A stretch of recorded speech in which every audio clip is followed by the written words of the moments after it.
हमारे भारतीय दर्शन में जो मनुष्यों ने वर्ण की रचना की, ये साधना के 4 सोपान है, 4 स्थितियां हैं, 4 सीढ़ियां हैं, जिस पर साधक चलकर परम तत्व परमात्मा को विदित करता है। वो पहला सीढ़ी शूद्र की स्थिति की है, जिसमें साधक प्रथम भगवत भक्ति प्राप्त करने के लिए लगता है। शरीर को 4 भागों में बांटा गया है। मुख ब्राह्मण, भुज क्षत्रिय, उदर वैश्य को जान और पैर शूद्र को कहते हैं वेदन माही बखा। तो आपकी शरीर ही 4 भाग में है। फिर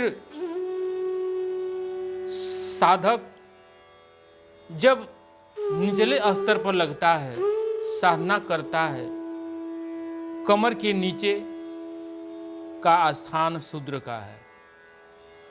मूला धार चक्र के भेदन में जब प्रयासरत होता है, वह साधक शूद्र की स्थिति का होता है। उससे ऊपर 2 चक्र पार करके जब मणिपूरक पर आता है तो वैश्य की स्थिति का हो जाता है। भोजन पेट पचाता है और सबको सप्लाई करता है, ब्राह्मण को भी, क्षत्रिय को भी, और वैश्य शूद्र सब। अगर वैश्य भोजन पचा करके सप्लाई न करे तो सबकी बुद्धि फेल हो जाएगी।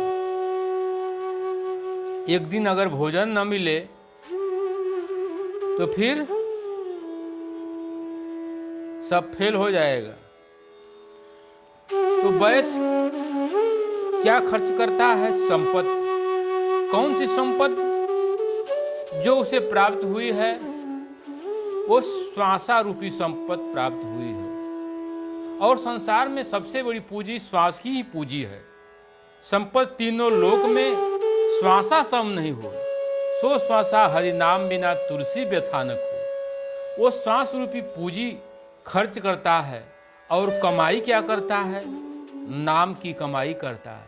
सांस पर नाम का सुमिरन करता है, भजन करता है और संपत्ति, आत्मिक संपत्ति अर्जित करता है। आगे परिश्रम करते हुए, साधना करते हुए वही शूद्र की स्थिति वाला साधक वैश्य बन जाता है और वैश्य की स्थिति में रहते हुए साधना भजन करते हुए आगे बढ़ता है वही साधक। तो फिर क्षत्रिय की स्थिति में आता है। अपने साधना के बल से, अपने तपस्या के बल से, सद्गुरु के सेवा के बल से, साधु जन की सेवा के बल से क्षत्रिय जो तीनों गुणों के परे जाने की स्थिति रखता है, जो तीनों गुणों से परे जाने की स्थिति रखता है, उसे संघर्ष करता है, लड़ता है, वही क्षत्रिय है। जो तीनों गुण का क्षरण कर दे, उस पर विजय प्राप्त कर ले, वही क्षत्रिय है। वही साधक जो शूद्र था वैश्य बना और वैश्य बनकर साधना करके क्षत्रिय हो गया, तीनों गुणों के परे हो गया, वही क्षत्रिय है। आगे बढ़ा, फिर आगे बढ़कर के वही क्षत्रिय परम तत्व परमात्मा को विदित करके, ब्रह्म को जान करके ब्रह्म ज्ञानी हो गया, ब्रह्म को प्राप्त हो गया, साक्षात उसकी स्थिति ब्रह्म की हो गई। तो कहने का तात्पर्य यह है कि ये समाज, ये व्यवहार नाना रूप, नाना भात की रचनाएं कर लेते हैं। शूद्र को छोटी स्थिति से आंका जाता है, उसके साथ गलत व्यवहार किया जाता है, कौन छोटा कौन बड़ा है, एक नूर से सब जग उपजा, कौन भला कौन मंदा है। सभी को एक परमात्मा बनाए हैं, फिर छोटा कौन है बड़ा कौन है।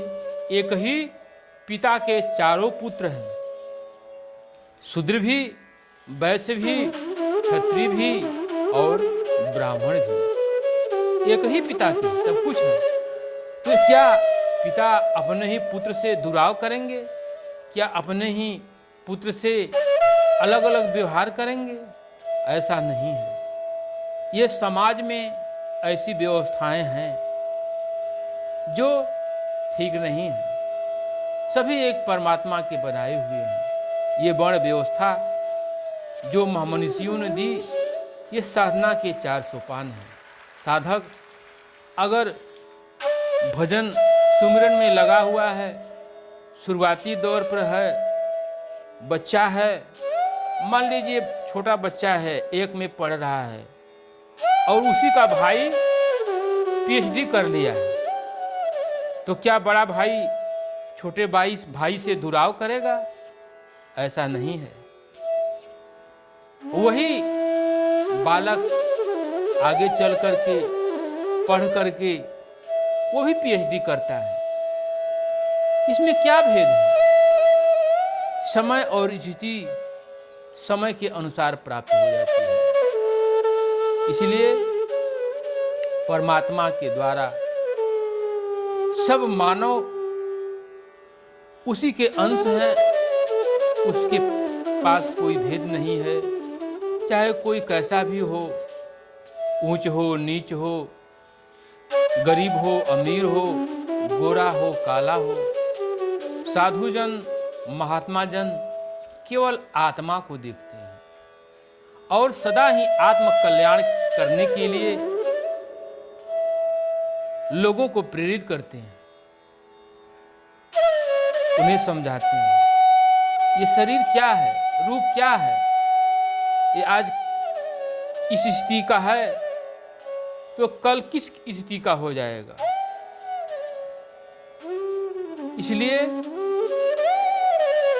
समाज में तो तमाम भेद है, तमाम व्यवहार है, लेकिन समाज से परे जो साधुजन हैं वो किसी से दुराव नहीं रखते, किसी से भेद नहीं रखते, सबको एक समान मानते हैं, एक समान जानते हैं और सभी को परमात्मा प्राप्ति करने के लिए प्रेरित करते रहते हैं। क्योंकि मूल यही संसार में है, संसार दुख का सागर है। इसे छुटकारा पाने के लिए जब तक मानव भजन नहीं करेगा, सुमिरन नहीं करेगा, संसार में सांसारिकता में फंसा रहेगा। कोई ब्राह्मण बन के अहंकार में चूर है कि मैं ब्राह्मण हूँ, मैं बड़ा हूँ। अरे जन्म से कोई ब्राह्मण नहीं होता। आप कर्म करके ब्राह्मण बन जाओ, वरना इसी भ्रम में फंसे रह जाओगे कि मैं ब्राह्मण हूँ। शरीर छूट जाएगी और ब्राह्मणत्व से पा नहीं पाओगे, ब्राह्मणत्व छूट जाएगा, क्योंकि वो साधना का विषय है, भजन का विषय है। जन्म से न कोई शूद्र है, न कोई ब्राह्मण है, न कोई क्षत्रिय है, न कोई वैश्य है। इस धरती पर जो जन्म लिया सब मानव बनकर आया है। यहाँ जैसा जो कर्म किया उसे वैसा ही स्थिति प्राप्त हुई। अध्यात्म के विचार से देखा जाए तो जो साधक सिमरन भजन नहीं कर रहा है, जो मानव सिमरन भजन नहीं कर रहा है, साधना पथ पर नहीं लगा है, वो शूद्र भी नहीं है, उसकी कोई स्थिति नहीं है। वो अपने मानवता से भी नीचे गिरा हुआ है। जो साधना में लगा है प्रथम स्थिति में वही शूद्र है, दूसरी स्थिति वैश्य की है, तीसरी स्थिति क्षत्रिय की है और चौथी स्थिति ब्राह्मण की है। जो ब्रह्म तत्व को पा लिया वही ब्राह्मण है। अब संसार तो जात पात में भूला है, अहंकार में चूर है। कोई कह रहा हम क्षत्रिय हैं, हम ऊंचे हैं, कोई कह रहा हम वैश्य से बड़े हैं। शूद्र को लोग छोटी निगाह से देखते हैं कि शूद्र है, लेकिन शूद्र की पूजा तो चारों युगों से होती जा रही है। कोई आपको प्रणाम करने आएगा तो पैर छूकर ही प्रणाम करेगा, सर पकड़ के तो प्रणाम करेगा नहीं। तो शूद्र की ही पूजा होती है। और शूद्र इसलिए महान है कि शूद्र चारों वर्णों को ढो रहा है। पैर ही आपका शूद्र है। अगर पैर न हो तो फिर ब्राह्मण देवता क्या करेंगे, क्षत्रिय जी क्या करेंगे और वैश्य जी क्या करेंगे। पैर अगर न हो तो ब्राह्मण, क्षत्रिय और वैश्य एक जगह बैठ करके हाथ हिलाते रह जाएंगे, चल फिर नहीं पाएंगे। इसलिए पैर की भी उतनी ही महत्ता है, हाथ की भी उतनी महत्ता है, और मुख की भी उतनी महत्ता है, पेट की भी उतनी महत्ता है। जो जिस स्थिति में है उसका महत्व है। ऐसा नहीं है कि शूद्र का महत्व नहीं है। शूद्र महान है क्योंकि वो सेवा करता है, और सेवक चारों युगों में महान रहा है। साहब से सेवक बड़ा, चारों युग प्रमाण, और श्वेत बांध रघुबर गए, डाक गए हनुमान। हनुमान जी प्रभु राम के सेवक थे। जब लंका के किनारे पहुंचे माता जानकी का खोज करने के लिए, समुद्र पार करना था, प्रभु श्री राम नाम का सुमिरन करके जय श्री राम कह करके समुद्र को पार कर गए। उसी समुद्र को पार करने के लिए भगवान मर्यादा पुरुषोत्तम श्री राम को श्वेत बांध रामेश्वर का निर्माण करना पड़ा। तो प्रभु भी सेवक को अपने से ऊंचा दर्जा देते हैं। इसलिए सेवक महान है। इंसान को भ्रम में नहीं रहना चाहिए, मानव को भ्रम में नहीं रहना चाहिए कि मैं बड़ा जात का हूँ, ऊंचा कुल का हूँ, ऊंचे जन्म का जन्मिया, जो करनी ऊंच न हो। करनी आपकी ऊंच नहीं है तो ऊंचे जन्म में जन्म के कोई फायदा नहीं है, कुछ मिलने वाला नहीं है, क्योंकि वो मात्र दिखावा है। जब तक आप अंतर से विचार बना करके साधना क्रम में लग करके नहीं चलेंगे तो जात पात, ऊंच नीच, छोटा बड़ा, अमीर गरीब की झंझट में पड़ करके आपका सारा समय व्यर्थ हो जाएगा। और ये मानव शरीर जो मिली हुई है एक दिन छूट जाएगी, चले जाएंगे, फिर कुछ हाथ लगने वाला नहीं है। खाली मुट्ठी बांधे आए थे और हाथ पसारे चले जाएंगे। इसलिए अपने कर्म को पहचानिए, अपने धर्म को पहचानिए।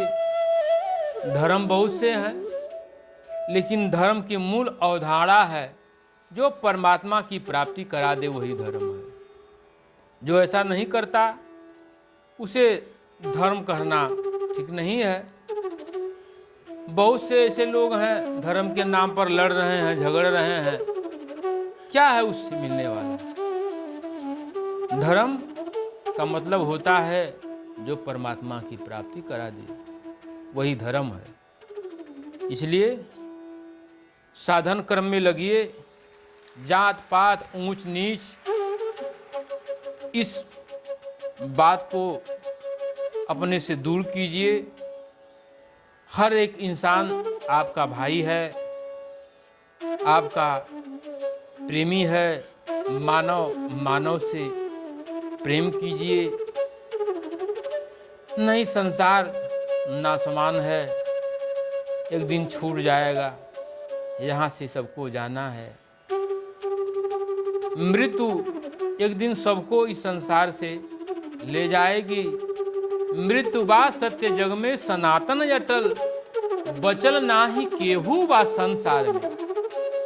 धनवान बलवान चाहे बुद्धिमान, सभी बहल मृत्यु के धार में। सन्यासी जोगी जति ब्रह्मचारी, भेंट रावण चढ़ल बा अहंकार में। राम कृष्ण जे भी आयल ये मृत लोक में, जल गयल मृत्यु के तेज अंगार में। ये मृत लोक है, यहाँ पर जो आया सभी चला गया, चाहे वो राम हो, कृष्ण हो, गौतम हो, कबीर हो, बड़े बड़े महापुरुष जो भी आए सब इस धरती से एक दिन चले गए। सबको एक दिन जाना है। याद रखिए, मौत इंतजार कर रही है, मृत्यु इंतजार कर रही है, तो हमें मृत्यु के पार जाना है। वह अमृत पान करना है। अमृत कहाँ मिलेगा? सदगुरु के पास मिलेगा। संत सदगुरु का शरण में जाइए, वहीं से उस नाम को प्राप्त कीजिए। ये जात और पात का चक्कर छोड़िए, इससे कुछ मिलने वाला नहीं है। संसार भ्रमित है। अपने आप को साधन पथ पर लगाइए और परमात्मा के पथ पर चल करके परम तत्व परमात्मा को अपने हृदय में विदित करके, साक्षात्कार करके अपने शाश्वत स्वरूप को पहचान लीजिए, वरना सब कुछ नष्ट हो जाएगा, कुछ मिलने वाला नहीं है।